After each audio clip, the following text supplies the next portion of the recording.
red-white burn. This is actually probably a pretty bad matchup for Yurchick here. Yurchick, again, 9th place. Approacher Hollywood many moons ago. Grand Prix champion at Houston with Dark Depths. Has multiple Grand Prix top 8s. He's actually lost in the finals, I believe, of multiple Grand Prix. Lost in the finals to Matt Nass at Grand Prix Oakland. Lost in the finals to Gerard Fabiano at Grand Prix Philadelphia. So just, at least 3 Grand Prix top 8s on his resume. I used to know Adam's resume much better because we grew up together and used to play Magic in Northeast Ohio. And he looks a lot different with the facial hair. Yeah, he does. I did not recognize him. He does. Tyler Winn on your right. He's playing Red White Burn. What is noteworthy here, 4 main deck copies of Eidolon of the Great Revel. This is the pyrostatic pillar creature. Gotten a lot of buzz out of Journey into Nyx. I predicted it would not really find that much of a home in Standard because, most decks are going to have way fewer cheaper cards than you will. And every deck in Standard is capable of damage racing to some extent or another. But Tyler here off to a great start, playing 4 copies main in his Red White Burn list. Burn, not a deck that we have seen a lot of this weekend. Yep.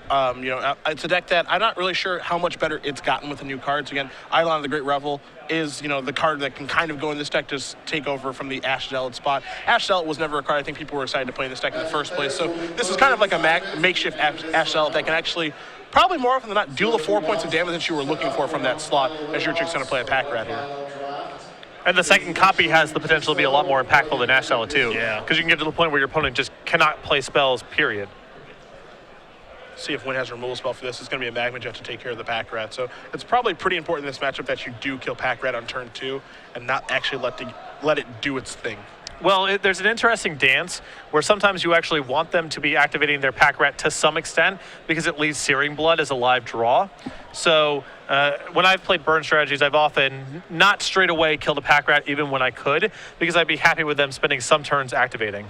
Yurchick with his 1-of Lifebane Zombie going to show a very land-heavy hand here for Winn. 2 Sacred Foundries, a Mountain, and a Temple of Triumph to go along with a Skullcrack and a Enchantress Phoenix. So a lot of lands here for him. Yeah, this is tough. I mean, the burn deck is all about drawing the right critical mass of spells, and Tyler with a very land-heavy hand.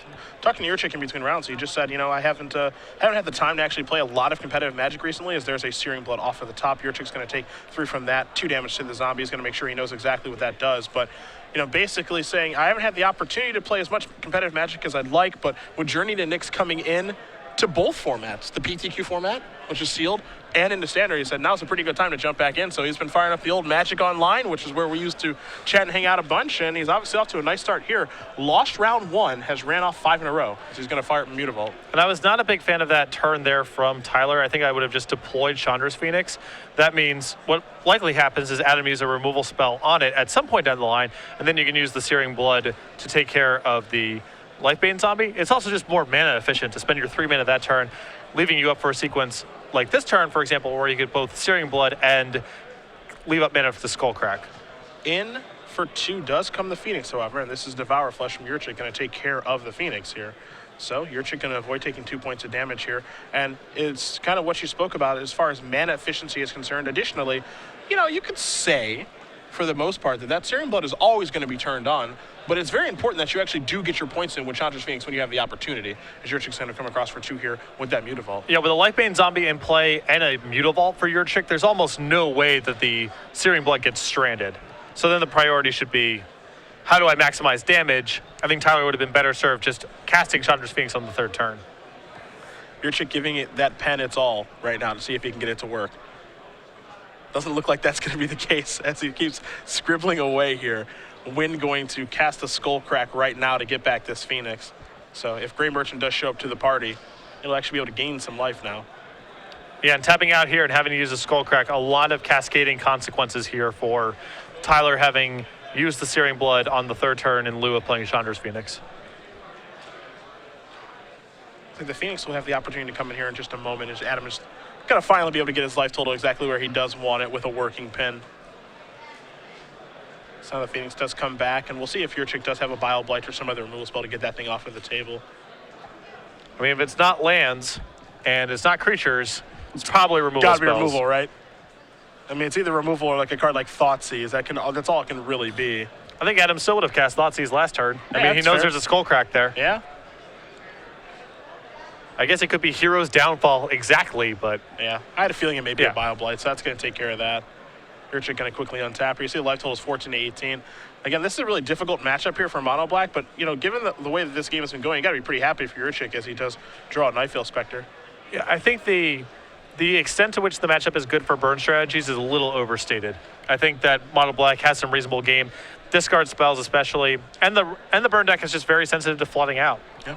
And you only have a couple of answers to select things. You only have a couple copies of Change of the Rock for Desecration Demon. You only have a couple Skull Cracks for Grey Merchant, so you're really sensitive to everything lining up the right way. Nightveil Spectre going to come across. One's going to go down to 16. Mountain is the card that's going to come into play here for Yurchick. We'll see if he tries to deploy a card like a Grey Merchant or not. Looks like he's just going to tap 2 mana. Maybe we have a Pack Rat here. That is what we do have, so things are really going to speed up here. And I like this sequencing from Yurchick quite a bit, trying to squeeze every bit of value he can of other stuff, and then finally landing the Grey Merchant as the Haymaker, also giving Tyler an opportunity to deploy other Skull Cracks before he wants to hit with Grey Merchant. Winn does deploy his second Skull Crack of the game. You see Yurchick's life total. He's down to 11, potentially 9 with the Chandra's Phoenix in Winn's grip. A little bit scary territory here, but Yurchick can close the game out pretty quickly with those Pack Rats, so we'll see what ends up happening. There is a Sacred Fountain. It's going to come to play on tap. One's going to go down to 14. Winn going to fire up some mana here. There is a Phoenix. Will it come into the red zone? The answer is yes. Yurchick goes down to 9. See life totals here, 9 to 14 in favor of Winn. Boros Charm and Skullcrack at the ready. Yurchick going to activate Pack Rat, discard a Swamp here. So Rat Token going to play. We've got 2/2s with the potential for so much more on the next turn. So Yurchick will untap. He is going to take a draw here. And can he attack for lethal this turn? Maybe? Well, he's coming across for, this is 6, and then the Grey Merchant trigger is for 7. So that is short on board. If Yurchick has an untapped mana, then he can activate Mutavault and then produce a lethal attack. And so if he were to just to fire at Mutavault right now, the Rats would be 3/3s, and then he can make a Rat, so that'd be 4, 8, 9, 10, 11, 12, still short. Yeah. Okay. If he has untapped mana and Grey Merchant, then he has it. Okay. Now, I think the problem here for Yurchick is that Winn has another copy of Skullcrack in his hand. Yep. I think he may have found the third one this game. Yurchick might actually put the brakes on a little bit, though. Turns out that's not the case. Could find a burn spell, potentially. We'll see what ends up happening here. Yeah, I think Tyler's just going to say, yep, take my lumps here. So this is an attack right now for 6. It can be obviously more with an activation of Pack Rat or Mutavault. And Winn with a Boros Charm and a Skullcrack in his hand. So Yurchick is at a virtual 2 right now. And then Phoenix and Mutavault are still in play. Yeah. Well, it looks like Mutavault may not be in play much longer. You see Tyler Winn going or reaching. And he will activate Mutavault and put it in front of a Pack Rat. See if Yurchick will make a move here or not. Looks like he will activate the Mutavault. That means his Rats will live. And Tyler Winn's Mutavault will die. This will allow Yurchick to come across for 5 points of damage. Winn's going to go down to 9, so we got a tie game here.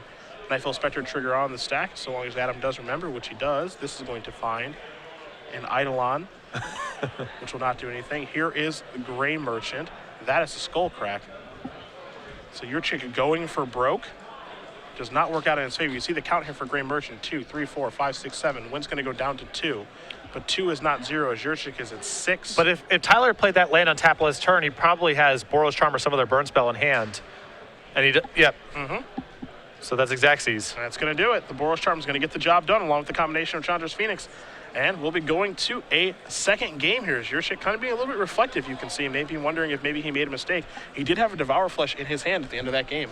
Yeah, it's tough because, there's so many different things that you're playing around there. Playing the land untapped from Tyler there, given that Tyler's already played 2 copies of Skullcrack, and he thought so long about playing the land untapped there, if I was in Yurchick's position, I would probably be playing around War Leader's Helix. That's the card that sequence of plays would lead me to believe. And if that's the case, then I like the way that Yurchick played that turn. It happened that Tyler had Boros Charm plus Skullcrack, which ended up punishing Adam for the way he played the game. But my initial read, were I in Adam's position, would be the card in hand is War Leader's Helix. Take a look at the sideboards here. Adam Yurchick will be on the play for game number 2. We've got 4 Duress, 2 Lifebane Zombies, 2 Erebos God of the Dead, 3 Doomblades, 2 Dark Betrayals, and 2 Freakus Cures. Well, I think it's actually pretty straightforward stuff here.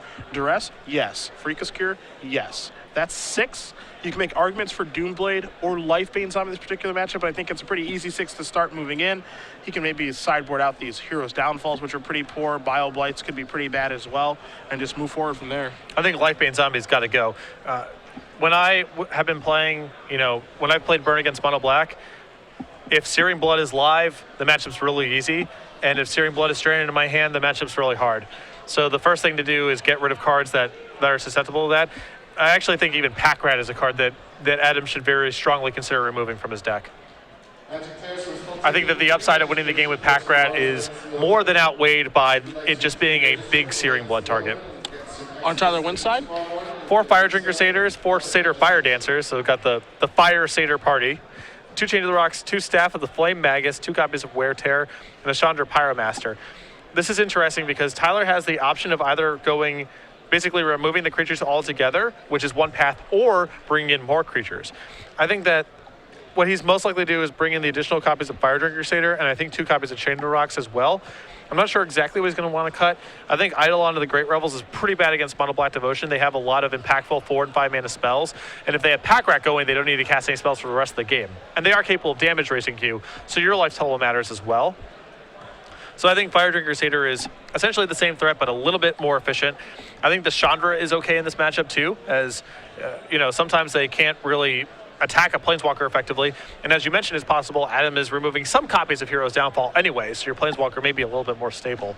And I think the extra Chain of the Rocks, more answers to Desecration Demon, of course. And I like Chain of the Rocks against Night Veil Spectre decks because you don't have that many removal spells for Night Veil Spectre, and that card's pretty frustrating. It blocks Chandra's Phoenix effectively, it messes up your scries off of your temples. That card is subtly, and it provides 3 devotion for Grey Merchant. That card is subtly a bit of a headache for Red White Burn. So having more answers to that card, I think is good as well. If you're just joining us, Cedric Phillips, Patrick Sullivan, Star City Games Open Series here in Cincinnati, Ohio. Round 7 of 10 is where we are. We are humming along here on this beautiful Saturday at SCG Live, hashtag SCGCIN. For your tweets, I know that some people actually in the building are tweeting. One man, whose name will not be revealed, not a fan of Jeff Hooglin playing his creatures in front of his lands. Oh, yeah. Excuse me, his lands in front of his creatures. Excuse me. If it were up to me, that would just be a DQ with no prize penalty. But I'm not the one who makes the rules, so. Well, thank goodness for that. Some players would have to go. Yeah, no, that's fine by me. Have some respect for the game. Have some respect for the game. I'm exaggerating, of course, but it does hurt me. Are you? I'm not entirely convinced that you are. I'm not convinced that you are. So you're taking a look at his opening hand. I guess I'm not. If it were up to me, people will get DQ'd over that. Yeah, that's right. The truth finally comes out here as Adam is going to fire away with the duress. See what Tyler's working with. You see a Sacred Foundry, a Shock, 2 Eidolons to go along with a Skullcrack, a Lightning Strike, and a War Leader's Helix. Whoa, someone means business. It's kind of a bold keep. This is a really bold keep. Now, to be fair, I don't think this deck mulligans very well, but I think you can mulligan at least once when you're on the draw. Nope. Not against Mono Black at your board when they have to rest. You just have to keep nearly anything. You think so? Yep. All right. Fair enough. If you mulligan to 3 lands, 3 spells, and they duress you, you lose the game. Yeah, so sure. you just have to keep hands like this. I know it looks bad, but I would have kept this 7-2. Oh, there goes Lightning Strike. See if Tyler's able to find a land in one of these draw steps here. First draw is a War Leader's Helix. Just pass the turn back. It can't even really just be any land. It needs to be. He has 4 copies of Mutavault in this deck too, so That'd be bad. he can't cast his Eidolon, of course, if that happens. So Eidolon of the Great Revel, a card that we're gonna see how good this one is. I think this is going to be a bigger player in high power formats than low power formats. Legacy and Modern, sign me up. I can build plenty of decks where this thing's going to be powerful. Standard, I think it's much harder. This is a Thoughtseize. So Yurchick wants this go around. So the card that was picked up was a copy of World Leader's Helix. Far away from those. Yurchick's looking, he's going to take an Eidolon here. Pass the turn back over to Winn. See if Winn can find that second land. He does. All right. We got a game. Yeah, there's an Eidolon. Yurchick will untap. He'll take a draw. This is a Mutavault. Followed up with a Devour Flush. So he'll have to take a little bit of damage to do that. All right, so this card was essentially exactly the same as Astel it would have been. Yep. And Yurchick going to fire off to rest too. See a hand here. Relevant card, Shock and Skullcrack. The discard plan is really hard to beat. This is tough on burn. Yeah. It's still incumbent on Adam to find something to win the game with kind of fast here, but Adam going to take down that War Leader's Helix. There's a Temple of Triumph. How do you feel about taking War Leader's Helix as opposed to Shock or Skullcrack there? well, you can really only lose this game if Tyler is drawing lands anyway, so you might as well take the highest impact card. Adam looks like he might fire from Mutavault here. Maybe draw out a burn spell. I guess you know, a burn spell that's going to that, not the dome, is perfectly fine. You're going to play a mountain, you're playing a swamp past the turn back. The way that Adams played this game already represents to me a land-heavy threat-light draw, so you're happy to trade a burn spell there that way. No War Leader's Helix here from Winn. He's going to fire from Mutavault, come to the red zone. Yurchick very quickly going to cast a removal spell. It's a Farika's Cure. And Boros Charm is going to save that Mutavault, though. I guess the thought process here is that Mutavault's going to deal more damage over the long term. Yurchick will still get his 2 life. Yes. So this is a push on the damage. Yeah. Yurchick just passed the turn back, just looking for a threat that he hasn't found. Though it's not clear to me that this Mutavault is worth more damage in the long term. Yeah, hard to say. There's a Doomblade. I think I would have just Skullcracked that last turn and let it go. Sacred Foundry. Now here's problem number 1. Desecration Demon has shown up to the party. Yurchick has finally found a threat. Now it's on Tyler Winn to actually draw a copy of Chain to the Rocks. It looks like he drawn a copy of Mana Confluence. Yeah, there's 2 copies in the list here. You know, a couple white spells, Boros Charm and War Leader's Helix. Adding a couple copies of Mana Confluence essentially allows him to remove the Boros Guildgates from the list. Whether or not that's better or worse than having a Boros Guildgate is unclear to me. Well, if one Desecration Demon's good, the second one's certainly better. These things are really good against burn. Fast Demons are where it's at. War Leader's Helix does go upstairs. Yurchick goes down to 12, Winn up to 18, but he's got to contend with 2 6/6s right now, and that's very, very hard for Burn to do. I think that I would be loath to add Mana Confluence to this deck when you're playing with Eidolon. I think that's just too much self-damage. Yeah. I'd probably just play the Guildgates and appreciate that sometimes you're going to stumble a little bit. Yurchick going to untap and draw after Winn just plays a mountain and passes the turn back. In for 12 we go. Winn's going to go down to 6. There's a Mutavault from Yurchick before passing the turn back. Winn will take a draw. He's just got a Skullcrack as far as spells are concerned. A Shock is added to the grip. 5 is not 12, and we're going to play a third one, my friend, as Adam Yurchick does win game number 2. Mono Black Devotion, Red White Burn. They're even up. Now that you've seen Farika's Cure, do you make more of an effort to just bail on your creatures altogether? I would want to. That's the question that Tyler has to answer here. When you're getting hit with Doomblades and Heroes Downfalls, that's one thing. When your opponent's shown that card, that to me is a strong sign that you need to be thinking about exactly how many creatures do you want in your deck. Yeah. I would want to abandon that strategy if I had the opportunity.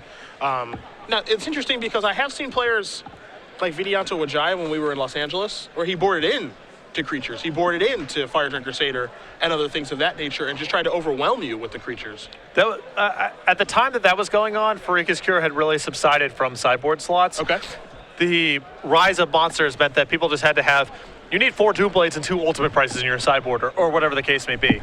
There wasn't that much little creature aggro, and you didn't need to have more answers to Pack Rat anymore because you just had Bile Blight. So that really reduced the amount of Farika's Cures that were in sideboards. And so in that world, it makes a lot of sense to bring in Fire Drinker Satyrs. Who knows what week 1 looks like, but right now you're playing against an opponent who has Farika's Cure. It's been shown.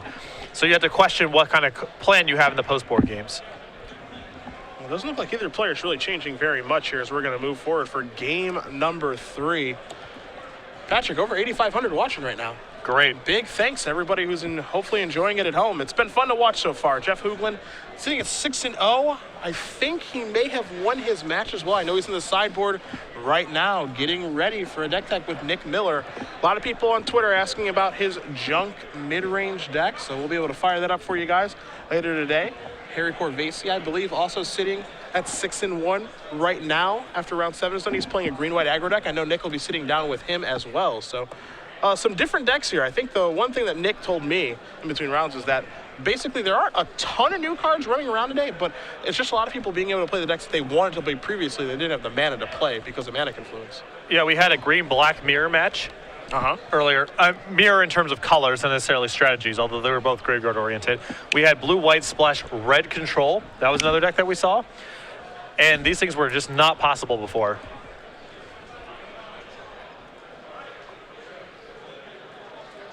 I like that, though.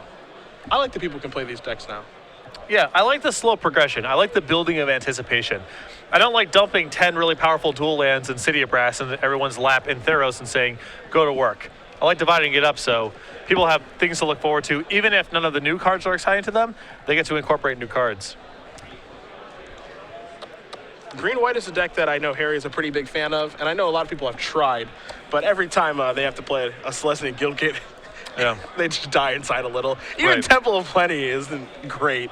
I mean, it works or whatever, but you're not thrilled to do it. That's a card you'd much rather play 2 of. Yes.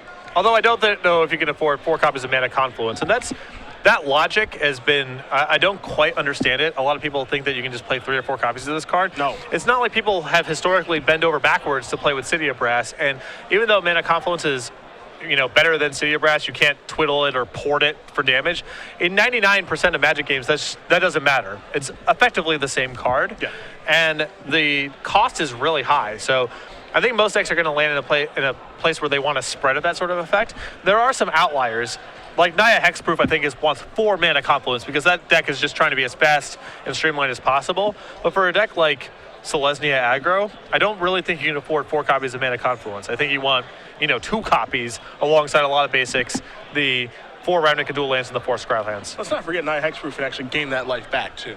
Yes. Because Unflinching Courage in some versions playing Gift of Orzhova, so we're underway in game number 3 here. Tyler Winn going to play a Temple of Triumph. Top card to the bottom. Kicks it back over to Adam Yurchick, who will play a Temple of Silence. Take a look to see where that card's going to go. That's going to go to the bottom as well before passing the turn back over to Winn, who will take a draw here. You see he's got Eidolon in his hand. He's going to go to 18 here from the Sacred Foundry, and he will play Eidolon of the Great Revel. So we'll see if it's better than Ash Zealot is this game. I'm predicting it'll be the same card. Correct. You are correct. So net, no gain here. Right, it's a push.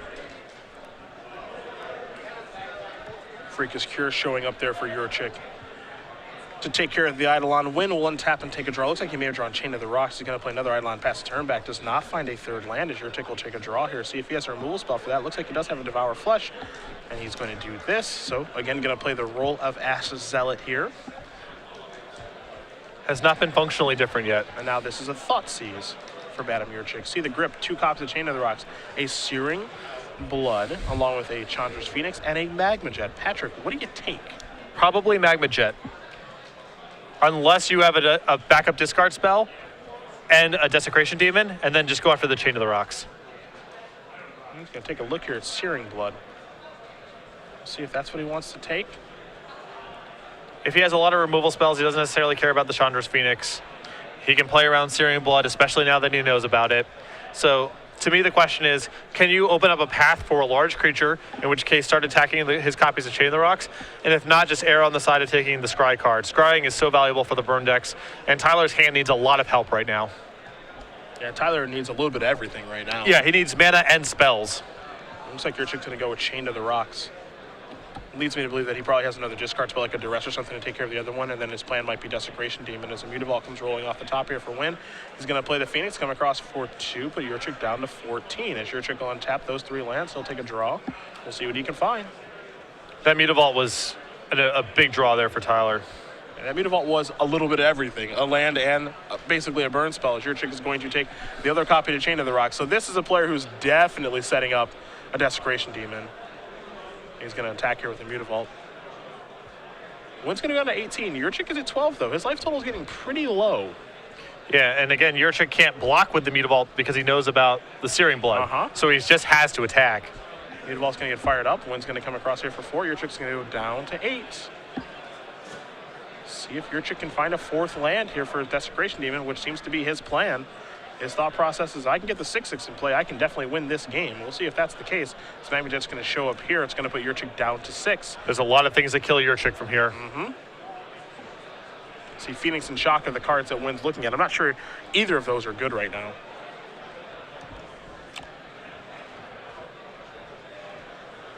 This is a tough play. 5 spots left in the last standard winner box. Looks like he's going to keep them both. Wow, okay. 5 spots left in the next draft. Take an untap. How about a draw? Shock is the card that Winn decided to draw right now. The last draft, about 20 minutes to do so. See, I wonder what Yurchick's hand is right now. Gotta imagine there's at least one green merchant in there. Yurchick being allowed to block here. Ooh. So he's trying to set him up in a spot where he blocks and then can use Shock and Searing Blood to finish off the Demon, get his Phoenix back, knock Yurchick down to 3. Not a bad sequence, and you get the Demon off the table too. All of that being true, and all that being said, and I think that's a very easy thing to pick up on here, I'm still blocking. Yeah, well, Yurchick knows that Searing Blood is a card that's in his hand right now. So what else are you going to do? You take this hit right now, and you might just die from damage. And there's a Mutavault in play that could potentially tap down the Demon the following turn. It's really hard to avoid blocking here.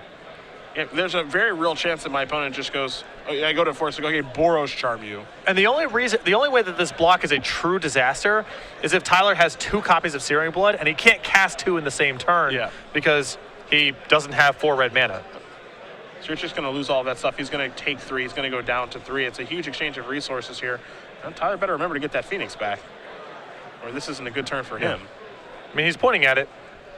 There we go. Don't forget, he's got a Phoenix on top of his deck, too. Now, the tough thing here for Tyler is that Yurchick just, if Yurchick just, plays another Demon, he's still doing pretty good. Yep. Although, remember, he has a Mutavault in play to sacrifice. The Phoenix gets to hit. Yeah? It's not over. But now, the discard spells for Adam are probably dead draws for the rest of the game. And he also needs to win the game quickly, or he needs something like running Gray Merchants to get his life total back up to a healthier spot. Yeah, he's definitely in a rock and a hard place right now.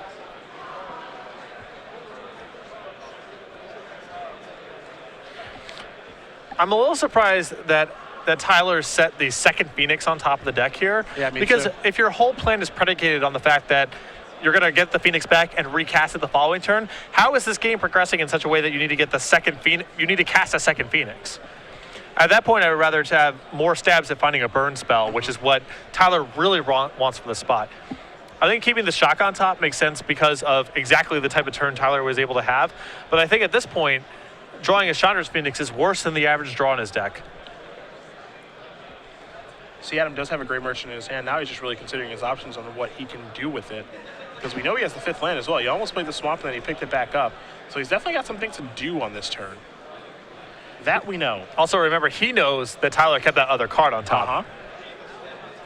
Now, if you're Adam, you have to wonder, okay, what is that other card? What can I beat? What can I not beat? A lot of questions to be asked right now.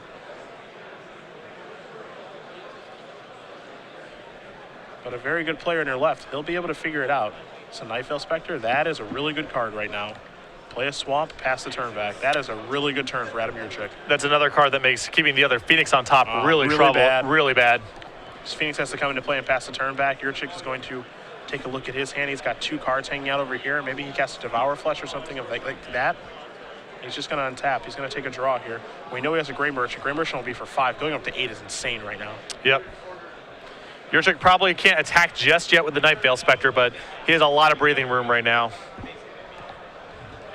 He's just going to pass the turn back, play a little more defensively. Winn going to draw a card here. He picks up a Mountain to go along with his other copy of Chandra's Phoenix. He's going to deploy the Phoenix and just pass the turn back here. So Yurchick is going to untap. He's going to take a draw. Tell you what, he finds another way to gain life. This one's probably going to be over. Even BioBlight would be a huge draw from here. I mean, he's got big draws right now. Looks like he has another Nightveil Spectre in his hand. Adam's got to get to turning the corner now, though, because now he's holding back a little bit. He's sitting at 8 life. You know, something like running War Leader, she looks can get the job done. And Eidolon, the Great Revel, not the best draw here. Yurchick wants to make sure he knows what it does. It is just the walking pyrostatic pillar. So Yurchick will untap. He'll take a draw. When is he going to try to turn the corner and start attacking? I think it's now. I think it's now. Now with that Eidolon in play, if you start pressuring his life total, Tyler's going to run out of his ability to cast spells very soon. Yeah, I agree. I mean, he's looking at only War Leader's Helix will give him the requisite breathing space to be able to start chaining together lots of small spells. So if Yurchick can go on the offensive now, I think he's going to start to. There's a Desecration Demon. And he's just going to hold back one more turn. You got to believe he's going to shift soon here. Because he has to. He can't keep giving his opponent more draws. He has to close the game out as quickly as he can. 8 is pretty high against Burn, but it's not high enough. His Desecration Demon trigger is going to be placed on the stack here. Magic players, there's still 5 spots left. And this demon isn't even necessarily that stable of a way of trying to pressure Tyler, because Tyler has the ability to sacrifice Chandra's Phoenixes and eventually rebuy them with burn spells. Yeah, all of that stuff. So Tyler has a lot more time than you would normally assume a player with only 3 creatures in play in this board state has. This has been a really dramatic turnaround by Adam. The Nightfell Spectre was huge. Just a 2/3 flyer is just huge right now. Yurchick on tap. He's going to take a draw here. Can he attack? Will he attack? If so, what with? I agree in principle, though. It's got to be something. He's got to start soon. He's got to turn that corner soon. Because don't forget, like, his deck has a lot of spells that don't cost very much either. So, you know, the Pyrostatic Pillar effect of the Eidolon is going to matter for him, too. Mm-hmm. He's going to start by attacking with the 6/6. See if there are any blocks here. The answer is no. So Winn's going to go down to 7. That's a really gutsy no block here when you have an Eidolon in play. And Adam does have the ability to start, you know, threatening lethal or close to it, you know, next turn. Adam's done a wonderful job of navigating this game. I'm really impressed. Not quite sure the card in his hand right now. And Tyler Winn, we know he has a mountain. Yurchick side, 2 cards in his hand. Looks like he's considering casting something.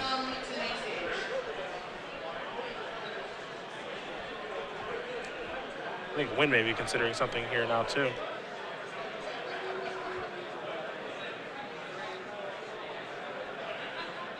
I mean, Tyler's creatures aren't very good right now. It's 4 creatures against 4. He's going to Lightning Strike. Looks like targeting Yurchick. And he's going to take 2, so it's 5/5 right now. Begs the question if he should have blocked with the Phoenix, but at the same time, you know, Phoenix isn't great in this situation because he would have to take damage from the Eidolon to actually be able to cast it. Yes. Yeah, so. I'm not saying it's for sure a positive play, but Tyler moved very quickly with no blocks. Yeah. 5/5, Desecration Demon representing lethal all the way.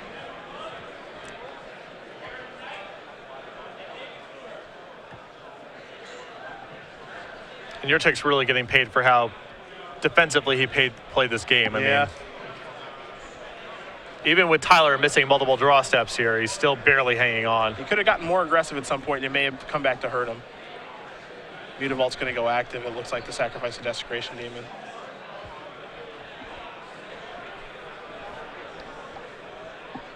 See how Yurchick wants to play anything here. He could fire up his own Mutavault, maybe get in the red zone. I wonder what that accomplishes, if anything. Same thing can be said for Grey Merchant. I think that Adam is going to avoid animating Mutavault at all costs because of the threat of Searing Blood. There's no other target in play right now.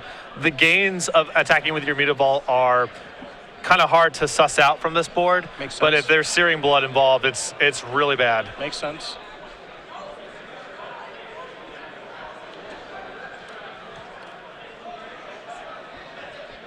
Really taking his time on this turn, figuring out exactly what he can attack with, what he can't attack with. I mean, it's crucial that he doesn't make any misstep here. Yep. That's the big thing. On the other hand, he does have a large incentive to try to hit, because if he is able to get Tyler down low enough, he gets locked by his own Is on Eidolon. Yeah, can't cast a spell. Yeah. You see Yurchick, I feel like he wants to attack with one Spectre, maybe.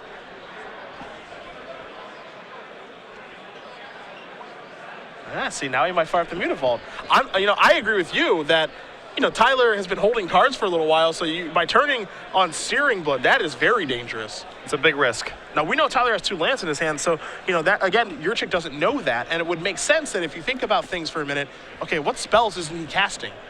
Either he's drawing lands or he's drawing cards he can't cast. What cards wouldn't he be able to cast? Searing Blood is like the #1 card he wouldn't be able to cast right now. The thing is, though, any attack plays into Searing Blood here. Sure. Because Tyler gets to put a Chandra's Phoenix in front or an Eidolon in front or whatever the case may be and Searing Blood. So Adam may be priced in and just accepting that Searing Blood is bad for him right now. But the Mutavault is the most risky thing of all to lose because Tyler doesn't lose any resources handling it that way. Looks like Gray Merchant is the weapon of choice. Trying to play as much defense as possible while still applying some pressure here. Winn very quickly took that damage as well. Draw a card. 3rd copy of Chandra's Phoenix. Doesn't change too much. I mean, if he casts it and Alva strikes, it doesn't kill Adam and he's dead on the way back. And it's a high cost to cast anything right now because it's an Eidolon trigger. Yep. Now the Phoenix saves 2 damage the same way that it triggers off of the Eidolon, but it's still maybe not productive to cast here. You lose the ability to represent anything. We talked about in the early turns when the Eidolons came down how they basically mimic Dash Shell. They're doing anything but right now. Yeah.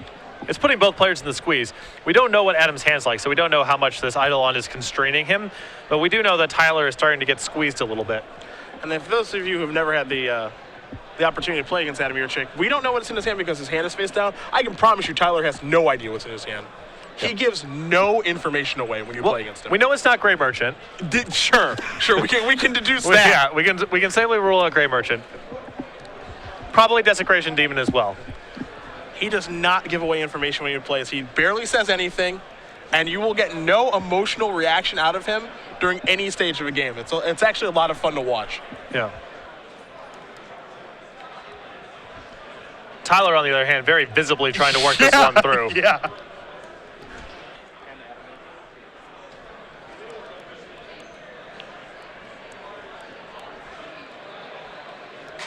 So he's going to untap here, the Desecration Demon. And the Gray Merchant. He'll draw a card. It's a Doomblade. Not sure if that changes anything. Well, it is risky for him to cast anything because anything that triggers the Eidolon, I think Adam will make every reasonable effort to make sure that that doesn't happen. Mutavault's going to go active. And we're pretty much lethal any way you look at it, right? Outside of War Leader's Helix. And 4 spots left in the last draft. And I think anything that he would War Leader's Helix, I suppose you Doomblade your own guy, but then that doesn't actually work the way that you want it to, so. Yeah. War Leader's Helix is bad for Adam no matter what. He probably can't beat it, so. So Mutavault's going to go active. Tyler Winn is going to show the hand and extend it. Adam Yurchick is going to win this match 2-1 over Tyler Winn. Mono Black Devotion does defeat Red White Burn, and those cards in Adam's hand, I guess we'll never know. 6-1 now. Some removal spells would be my guess. Sure. Some lands and some removal spells. Didn't want to cast him into the face of that Eidolon. He felt he could navigate the game in such a way that he didn't have to play into that any stuff. He was successful.